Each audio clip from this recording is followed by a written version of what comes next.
போலிங்க்கு ஒரு நாள் முன்னாடி நிறைய பேர் நிக்கிறாங்க. அதுல ஒரு விப்ரோல வேலை செய்யக்கூடிய ஒரு பெண், மயிலாடுதுறை சேர்ந்தவங்க. பேசிட்டு இருக்கும்போது அவங்க என்ன சொன்னாங்கன்னா, அ என்ன பார்த்துட்டு எங்கேயோ பார்த்த மாதிரி இருக்கே அப்படின்னாங்க. அதுக்கப்புறம் நான் ஜெர்னலிஸ்ட்ன்னோனே சிரிச்சுட்டு, நான் ஊருக்கு போறேன். ஓட்டு போட போறேன். எங்க வீட்ல 3 ஓட்டு. நாங்க 3 ஓட்டும் டிவிகேக்கு தான் போடுறோம். எங்க டீம்ல வந்து 30 பேரு. நாங்க 30 பேரும் சேர்ந்து முடிவெடுத்துட்டோம். டிவிகேக்கு ஓட்டு போடுறது.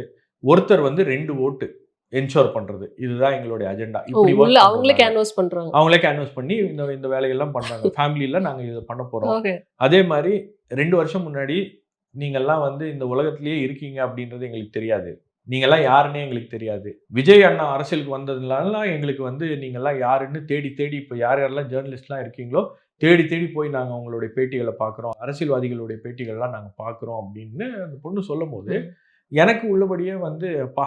இப்பவாச்சும் இவங்களுக்கு வந்து இந்த ஓகே. ஆர்வம் இருக்கே. ஒரு ம். ஜென்ஸி இன்னைக்கு இருக்கக்கூடிய இளைஞர்கள்லாம் இப்படி போயிருவாங்க. ம். அந்த சமூகத்த நினைக்கும்போது நமக்கு வருத்தமா இருக்கு அப்படின்லாம் பல பேர் சொல்லுவாங்க. ஆனா இன்னைக்கு அந்த அளவுக்கு வந்து அவங்களுக்கு இந்த இந்த இந்த இந்த தேர்தலும், இந்த அரசியலும், அவங்கள சுத்தி என்ன நடக்குது அப்படின்ற விஷயங்களையும் தெரிந்து கொள்ள வேண்டும் அப்படின்ற ஒரு ஆர்வம் வந்திருப்பது, அது வோட்டிங்லயும் ஒரு ரிஃப்ளெக்ட் ஆயிருக்கு அப்படின்னு ம். நான் பார்க்கிறேன்.